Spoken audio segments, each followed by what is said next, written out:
Hello, everyone. We are so happy to see you here again today. I'm Anne. And I'm Max. This is the place where we help you practice real English for everyday life. If you enjoy our videos, please support us by liking. It really does help a lot. Thank you. Today, we're starting a very fun and very useful conversation. We're talking about something that everyone can relate to, your workday and your daily routine. We'll share our own stories and help you learn natural English along the way. That's right. We'll talk about our mornings, our jobs, our colleagues, and some funny things that happen during the day. Plus, we'll explain helpful vocabulary words, just like we always do. So, Max, before we start, how are you today? I'm doing well, thank you. A little sleepy, to be honest. How about you? I'm great. Why are you sleepy? Did something happen this morning? Yes. My parrot, Oscar, decided that 5:20 a.m. was the perfect time for a concert. He was whistling like he was performing on a big stage. Oh, no. A morning concert? Was it at least a good performance? I mean, if you like loud, chaotic bird opera, then yes. But for me, it was a shocking way to wake up. That's hilarious. My pet bunny, Daisy, is the opposite. She sleeps so quietly that sometimes I forget she exists. You're lucky. I wish Oscar liked silence. Anyway, how was your weekend? Anything fun? Yes, on Saturday, I went to the riverside. The air was warm, the sky was clear, and I spent about 2 hours reading my new fantasy book. It was really relaxing. That sounds so peaceful. My weekend was the complete opposite. I visited my cousins, and the house was full of noise, games, and kids running everywhere, but it was a lot of fun. Family time can be loud, but wonderful. I'm glad you enjoyed it, even if Oscar woke you up early today. Me too. Now I'm ready to talk about work, I think. After all, that's our topic today. Exactly. So let's begin with the basics. Max, what do you do? What is your job? I work in an office, and my specific job is, let's see, I am a technical support coordinator. A technical support coordinator. That sounds complicated. What does that mean exactly? It means I help customers who use our company's software.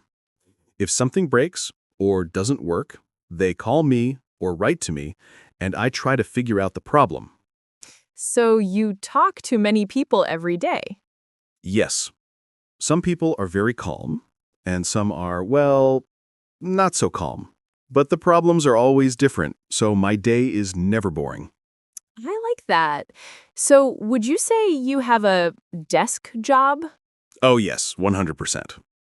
A desk job means you sit at a desk for most of the day in front of a computer.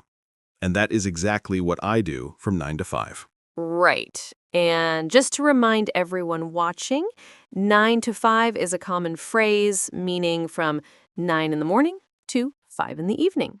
It's a typical full-time schedule. Exactly. And you, Em, you're still teaching, right? Yes, I'm an English teacher, but my schedule starts earlier than yours. My first class begins at 8:15 a.m., so I usually wake up around 5:45. That is early. Do you like being a morning person? Actually, yes. I enjoy the quiet, peaceful mornings. I drink some tea, stretch a little, and it feels like a slow, gentle start to my day. Wow. My mornings are the opposite. I hit the snooze button 3 times and need 2 cups of coffee before I can think clearly. I understand. So tell us about your typical day. What's the first thing you do when you get to the office? The first thing I do is walk to my desk and say good morning to my colleagues. Ah, colleagues. Great vocabulary word. That means the people you work with. Yes. For example, my colleague Lucas sits on my left, and my colleague Nina sits on my right. We usually chat for a minute or two in the morning. That's nice. It's always good to have friendly colleagues at work. Definitely. Then I turn on my computer, and I have to wait and wait because it's old and takes forever to start. I'm sure everyone watching knows that pain. While I'm waiting, I check my planner. Yes, a real paper planner where I write my tasks for the day. Classic old school style. I like it. Once my computer finally wakes up, I open my email. I usually have 25 to 40 new messages every morning. Oh, wow. And what do you do with all of them? I scan them quickly. Some are from my supervisor, some from colleagues, and many from customers with questions or issues. I answer the easy ones first. Smart system. Do you have a morning meeting? Yes. We have a short team meeting every day at 10 a.m. Our team leader, Elena, usually shares updates, new tasks, or things we need to focus on. Sometimes we discuss tough problems from the previous day. The meeting is usually 10 to 15 minutes, quick and simple. That's nice. My teacher meetings can last 45 minutes or even an hour. And sometimes we talk about things that could have been an email. Oh no, the classic long meeting problem. Exactly. So after your meeting, what happens? After the meeting, the real action begins. The phone starts ringing. Customers call with big problems, small problems, and sometimes very unusual problems. Are the customers usually nice? Most of them, yes. Many people are grateful when I help them, but sometimes people are angry or stressed, especially if their work depends on the software. How do you deal with angry customers? I listen first. I let them explain everything, even if they're upset. Then I say something like, "I understand, I'm here to help you." I try to stay calm and friendly. That must take a lot of patience. It does, but helping someone feel better is worth it. So after a few phone calls, is it time for a break? Yes. Around 10:45, I take a coffee break with my friend from another department, Lena. We usually talk about everything: movies, pets, weekend plans, or sometimes work frustrations. Just 10 minutes, but it helps a lot. I have a break at 10:20. I usually eat a small snack, maybe a banana or homemade cookies, and check my phone for a bit. Homemade cookies? Wow, the other teachers must love you. Only on cookie days. After the break, I go back to class. I teach grammar, vocabulary, or reading, depending on the group. My students are great, but they get sleepy after lunch. Oh yes, the famous afternoon tiredness. Exactly. Sometimes I use games or short videos to wake them up. It usually works. I should try that with clients. Before we fix your software, let's play a game. That would be hilarious. Anyway, after my coffee break, I return to my desk. There is more emails, more calls, and around noon, I need to prepare a report. Ah, yes. Report. Another useful word. Right.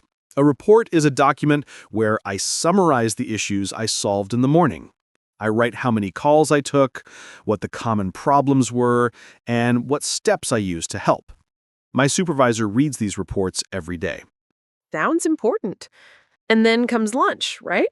Yes, lunchtime at around 12:40. Sometimes I eat in the company cafeteria with colleagues. The food is okay, not great. Other times I bring a lunch from home, usually pasta or leftovers, and eat at my desk while watching something on my phone. Is it healthy to eat at your desk? Probably not, but it's quiet. I eat in the teacher's room at 12, and I always bring food from home. Today I had a quinoa salad with vegetables. Very good. Wow, healthy lunch. I had a ham sandwich and a pear. Not the best, but not terrible. Better than no lunch at all. True? So, what happens after lunch? Do you feel tired like many people? Oh, yes. We call it the afternoon slump. I always start that part of the day with another coffee. Your third coffee? Don't judge me. It keeps me alive. Okay. I drink tea, but I get it. Okay. In the afternoon, I often have video calls with clients. These are more complicated cases where we share screens and try to solve things together. Is that difficult? Sometimes I need to speak clearly, listen carefully, and stay focused. But it's interesting. I like seeing the people I'm helping. I'm afternoons are full of lessons too, but I try to keep things active so students don't fall asleep. Good idea. Maybe I should ask clients to stand up and stretch. It would make the tech industry much healthier. Probably. Anyway, I finish work at 5 p.m. Sometimes a bit later if something urgent happens. I finish earlier, around 4:15, but I stay to prepare materials for the next day, printing worksheets, checking homework, writing notes. That still sounds like a lot of work. It is, but I enjoy organizing things. When I finish work, I close my computer, say goodbye, see you tomorrow, to my colleagues, and leave the office. And then begins the commute. Exactly. The commute, another useful word, means the travel between home and work. My commute is about 35 minutes by tram. That's not too bad. What do you do during the ride? I listen to music or an audiobook. Sometimes I just look out the window and daydream. I commute much shorter. I walk, only 12 minutes from school to my apartment. Lucky you. Walking is healthy, and you don't have to wait for anything. True. When I get home, the first thing I do is change into comfortable clothes and make a cup of tea. That is my moment of peace. Same here. I change clothes immediately. It feels like the moment the real home time starts. Do you cook dinner after work? Usually, yes. Something simple like rice with vegetables or fried noodles. But sometimes I'm too tired, and I order food from my favorite place called Olive Street Kitchen. I also order takeout sometimes, maybe twice a week. Cooking every night is a lot of work after a long day. Definitely. So, Max, do you like your job? Good question. Yes, I do. Sometimes it's stressful or repetitive, but I like helping people solve problems. And my colleagues are great. That makes a big difference. I agree, and I also love my job. Teaching can be exhausting, but seeing students understand something difficult is very rewarding. Rewarding. Great word. It means something gives you a good feeling, a feeling of value or meaning. Exactly. When a student says, "I understand now, thank you," it feels amazing. I feel that too when a customer says, "You saved my day." Every job has good parts and bad parts. Absolutely. For me, the bad part is when the computer is slow or when 3 customers call at the same time. Very stressful. For me, the hard part is when students are not paying attention or are bored. It can be discouraging. But we manage. Yes, we do. So, Anne, do you think about work on the weekend? I try not to, but sometimes I need to prepare lessons for the next week. Maybe 2 or 3 hours on Sunday. What about you? Nope. On Friday evening, I shut down my computer and mentally leave the office. I don't think about work again until Monday morning. Weekends are sacred. They're for rest. That's a very healthy habit. I should learn that from you. We should all learn that. Work is important, but free time is also important. Absolutely. And Max, we used a lot of great vocabulary today when talking about our jobs. We did. Maybe we should do a quick vocabulary review so everyone can remember the words better? Good idea. Let's start with the word colleagues. Yes. Colleagues are the people you work with, not your friends from outside work, but the people who do their jobs in the same workplace as you. For example, Lucas and Nina are my colleagues at the office. Exactly. And all the teachers at my school are my colleagues. You can say things like, "I'm having lunch with my colleagues," or "I need to ask my colleague something." It sounds more professional than saying people from work. Great. Next word, commute. Right. The commute means the time and travel between home and work. It can be short or long, and it can be by bus, tram, car, train, or walking. My commute is 35 minutes by tram. And mine is a 12-minute walk. If someone says, I have a long commute, it means they spend a lot of time traveling, and it can be tiring. Exactly. Okay, next word, schedule. Yes. A schedule is your plan for the day or the week. It shows what you are doing and when you're doing it. For example, my schedule shows my classes at 8:15, 10 o'clock, 12, and so on. And my work schedule says that I start at 9, have a team meeting at 10, a lunch break at 12:40, and finish at 5.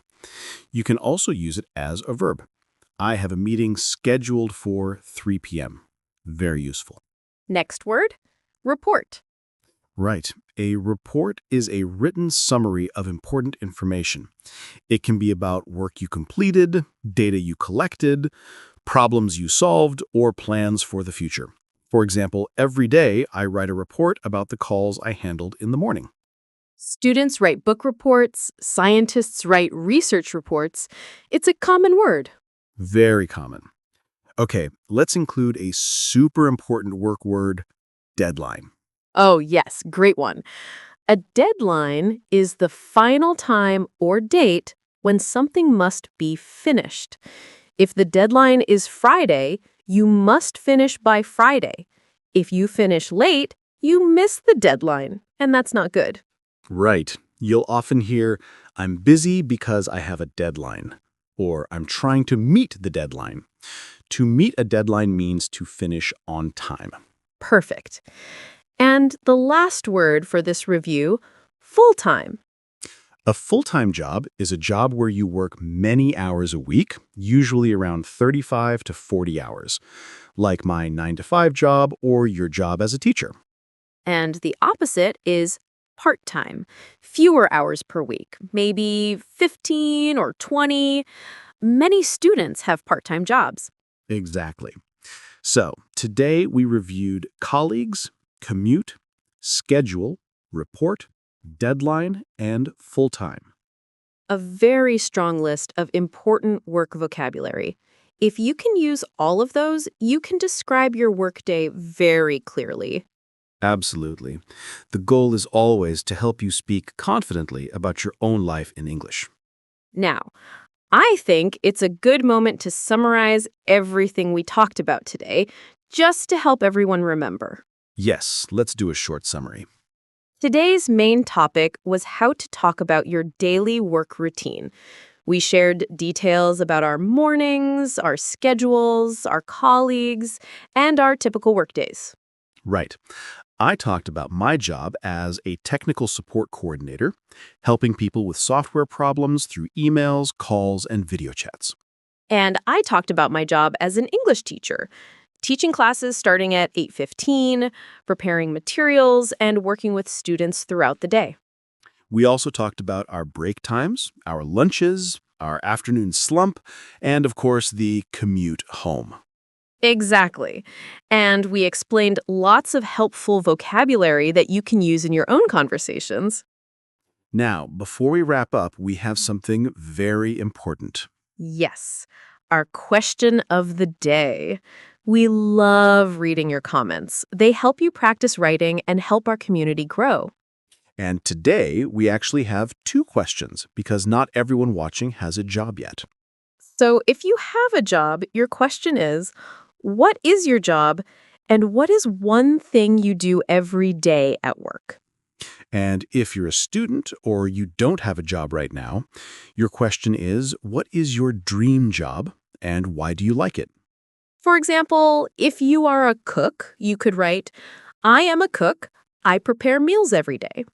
Or if your dream job is to be a pilot, you could write, my dream job is to be a pilot. I want to travel the world. Your answer can be short or long. Anything is good practice. Try to use at least one of the vocabulary words from today if you can. We always read the comments and we reply to as many as possible. It's our favorite part of the week. So please take a moment to say hello and share something about your work or your dream job. Before we finish, we want to say a huge thank you to everyone who spent time with us today. We know your days are busy, and we are so happy you chose to practice English with us. Yes, thank you so much. If you enjoyed this video and want to see more, please give it a like. It really helps our channel. And don't forget to subscribe to the Easy English channel and click the little bell so you never miss our next lesson. And as always, from both of us here, Keep practicing. Don't be afraid of mistakes. Mistakes are how we learn. have a wonderful day, a great week, and we'll see you next time. Goodbye. Bye. Remember to use the words we learned today: colleagues, commute, schedule, report, deadline, and full time in your comments or conversations. Yes, the more you practice, the easier it becomes to talk about your work and your daily life in English. And don't forget, every job has good parts and challenging parts, and every day is different. Learning how to talk about it in English helps you communicate clearly and confidently. Exactly. And whether you're a student, a teacher, a baker, or a software support coordinator, everyone can use these words to describe their daily life. We hope today's conversation inspired you to notice your own daily routine and try to describe it in English. We're excited to read your answers in the comments. Remember, short or long, anything is good practice. So let's keep learning, keep practicing, and most importantly, have fun with English. Absolutely. And thank you for being part of our Easy English Channel community. We'll see you in the next video. Bye. Bye!